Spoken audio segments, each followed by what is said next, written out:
Alright, so we want to address condenser microphones, or actually the condenser transducer. So basically, it's a pretty simple concept. I'm not going to get too in-depth into it, so that, I expect that you can go back and read a little bit about it for a little bit more in-depth understanding of it. But, when we look at condenser microphones, there's a lot of different condenser microphones, and we've talked about a lot of the different properties that can be actually part of them. When you actually get to looking at the condenser microphone transducer, then it's a pretty simple, it's a pretty simple structure. I mean, the actual structure of the condenser microphone and the transducer is pretty simple element. If you go into looking at Wikipedia and read a little bit about the condenser microphone, that there's a couple different kinds. You've got like a DC biased microphone condenser, RF condenser microphones, and electric condenser microphones. So let's just kind of take a look at those. But first of all, let's take a look at capacitors, because basically the actual condenser microphone and its transducer is based on a capacitor. So let's just take a little look at a capacitor, and like I said, we're not going to get real in depth into it, but just enough, a simple explanation, like a layman's terms or something like that. So let's take a look at that. When we first look at a capacitor, that, basically what we're looking at is we're looking at two plates. And the two plates are conductors, electrical conductors. And the section in the middle is what they normally call a dielectric. And that can be air, it can be glass, ceramic, it can be all kinds of things.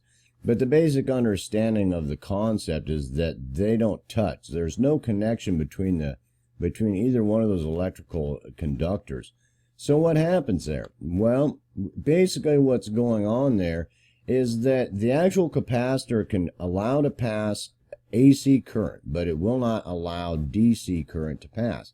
No direct current, only alternating current can pass, which is what we need for what we're working with anyway when we're talking about audio. Now, in some of them, they actually do it a little bit differently, but let's take a look a little bit at what that looks like.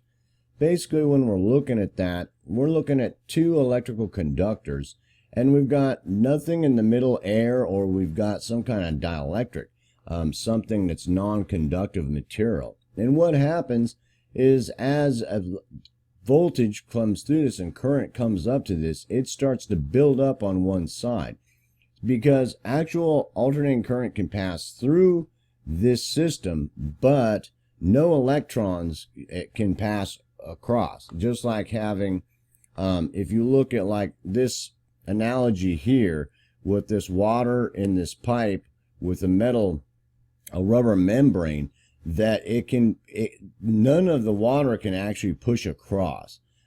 This isn't a really good example of what's happening, but it kind of shows you that the understanding of it is that, the electrons from this side cannot pass to the other side, just as no water is going to pass from this side to the other side. So what happens? Well, and basically as it builds up on one side, on the other side it builds up also. So it won't let any direct current through, but it will allow alternating current. So as you know, if you take the same example as we talked before, that you have what's going on is one of the concepts is as those two conductors get closer together, the capacitance goes up. So it basically is like pushing the voltage up, basically. And does that make sense? And as they go farther apart, that the voltage gets less. So in that construct on the membrane, when we're talking about the membrane of the diaphragm, that as it comes in, it's going to give that positive voltage. As it comes back out, hits zero, and then expands, it's going to go negative voltage. And as that changes on this incoming, on the incoming side here, on the other side, it reflects that. It actually allows the alternating current to pass through it. But basically, it's a buildup of it on the other side of it, because of to try to explain that in layman terms, what exactly is happening there, it produces a magnetic field, which is going to produce electricity in that magnetic field. The current will actually build up on the other side. So an easy way to understand that is almost seeing like as it pushes in that it's allowing the alternating current to go through. That's not exactly how it works, but it's close enough for how we need to understand how it functions for our purposes, because we just want a very basic understanding of this. They've got some analogies using hydraulic analogy, using water in a tube. Some of these analogies are fairly accurate, and some of them can be kind of confusing to allow you to completely understand what is exactly happening there. So we're not going to get into that too much because it can be explanatory if you actually understand what's happening there. So let's take another look at the actual transducer.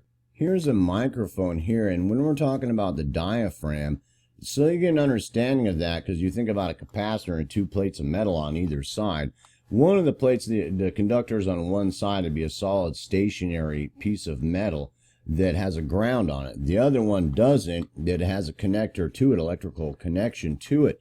But it's basically like on this microphone, it's a 1-inch externally biased, ultra thin, 24 karat gold layered low mass mylar, like we talked about with the dynamic microphone. So it's basically the same kind of setup, but it's layered with metal, or it's got coiled metal inside of it, like a wire running through it or something like that. There's a lot of different ways to do it, but that's the basic concept, so that both sides are inductors or conductors, conductive material. But the basic diaphragm works the same. Does that make sense? And instead of it being the coil that we had talked about in the dynamic microphone, that we're dealing with, there's no coil being pushed around over a magnet. Basically, the magnetic field is between there, and as it pushes in there, that diaphragm, that mylar, metal gold layered mylar that's pushing against it, is actually increasing the voltage and decreasing, and then a negative voltage as it comes out. So if you watch the video, the first video we did on the dynamic transducer, that should make perfect sense. So let's take a little closer look at that. So from looking at the dynamic mic's transducer video first, we don't need to go through all the things we talked about there, because we already understand what's happening when the sound wave hits it and things like that. It's basically the same concept. You have the diaphragm that we just talked about a little bit, and you've got the conductor on the other side that's stationary, that has a connector to it that's grounded, where this has got voltage coming to it, which we'll talk about it in a moment. But basically it's the same concept, except for this stationary part here, because of the voltage between it, that it just coming closer together and moving away is causing the voltage difference, because it's electrified by phantom power or a battery. So we don't need that battery, we don't need that piece of magnet down here in the coil like a dynamic microphone works, because it's working on the principle of capacitance from a capacitor. And as it comes in closer, it's getting higher. As it goes out farther, it's getting smaller. So basically, that's going to dictate, as that diaphragm moves, the voltage that's getting read. But basically, it's going to come out basically the same as when we talked about the dynamic microphone. So that's pretty easy to understand. What else is going on there? Here's another good way to see that, is as that charge comes in from the one side of the conductor, that it hits that dielectric material or the end of its inductor, that what it's doing is the amount of charge, like it's 0 here, and then it starts to do a buildup, and then it does a discharge, and then a charge again, and then a discharge as it's coming in, back to 0, out again as it's going back and forth, like we talked about on the dynamic microphone inductor. But basically that's what's happening there, so that you can kind of understand as it coming in that it reads it as charging, but it's changing constantly with this, just like the sinusoid of the complex waveform as it goes in and out, to allow that much to pass across the dielectric to the other inductor. That's not exactly how it works, but I'm trying to give layman terms because it's a little in depth exactly what's happening there.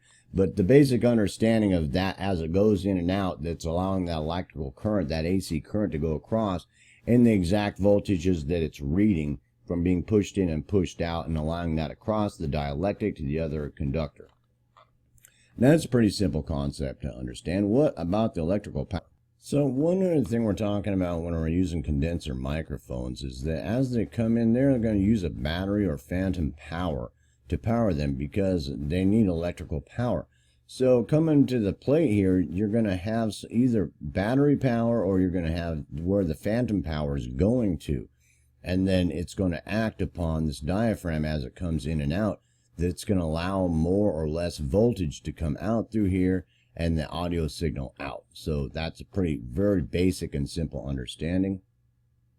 Okay, one thing to understand when we're talking about the DC biased microphone, when it's coming in there, one thing that it might not be real pertinent sometimes when you're actually thinking about the microphone, but if you're looking at like this diagram, you're looking at this direct current that's coming in here, and it's polarizing this area here. As this comes here and it's bringing more voltage by coming in and less by going out, and then negative voltage by going out, that it's going to actually be reading that as alternating current. So it's basically because the direct current's not actually going through there, but as it gets closer, it's actually allowing more, it's actually allowing alternating current to actually pass through it. I don't know how to say that to where it makes sense really clear, because you've got that direct current going through there, and we know the difference between direct current and alternating current. So what's happening there, as this comes in, it's increasing that. As it goes out, it's decreasing it back to zero, and then going out and going negative. So that's what's going to get read, like a sinusoid, going positive and to zero to negative to zero, like that, whatever the complex waveform might be. So that's basically what's happening with the power there. It's just not allowing any direct current to pass. It's actually reading it on the other side as alternating current, because it's only allowing alternating current to pass. And a technical view of that is that actually that alternating current's riding on this direct current, and then it's allowing so much of it to pass, positive and negative, as this comes in and goes out. But that's kind of difficult to explain if you don't understand electronics real well, as far as I can tell. That the explanation on this one, that's what seems to be happening. So that's a general understanding there. So basically what we're dealing with in this model is a parallel plate model, a capacitor that is varying from the sound waves hitting it, which is a very simple concept to understand, and for now we're going to keep that simple. Alright, so basically that, if we went back and watched that video that we did on dynamic microphones, so don't have to go through all the things we talked about there, we've got a pretty good understanding of how this transducer functions. It's basically working on capacitance, because it's basically just a capacitor that, it used to be called a condenser, but now they call them capacitors. And it's working on the same principle as that is, with power applied to it. So it's a pretty basic, simple concept to understand. One of the things that I was going to get into again is that I directly ran into the same problems we had talked about when we were talking about materials. And even looking at this one here, that, you're starting to look at the diaphragm material, that you're going to get some information about it, but nothing probably that's going to be able to base any scientific conclusions about, this microphone or that microphone. And we've already been through that enough to understand that. So basically, just as any other type of transducer, we got to base anything that we have to look at specifications. The knowledge and the things we've talked about so far, and the specifications to see what it's covering there. As far as what the specs are telling us, and then maybe testing it, or comparing it against other microphones and for what use we might need it for. The only other thing that we wanted to talk about is that, I think we understand how that transducer works and what it's doing well enough. And with the other things that we talked about with dynamic microphone transducers, that's pretty easy concept to understand, and that it needs power to power it, because it has to have capacitance, so it has to have some kind of voltage applied. So the only other thing we'd be looking at is there's a couple other different ones. There's an RF condenser microphones and an electric. So we're going to make another short video on those two and address those two very quickly also. The one we've been talking about is the DC biased microphone, and we talked about that a little bit, how it's a direct current applied to it with an alternating current riding on it. that's going to be transformed into the signal that we are going to record. So I'll see you in the next video.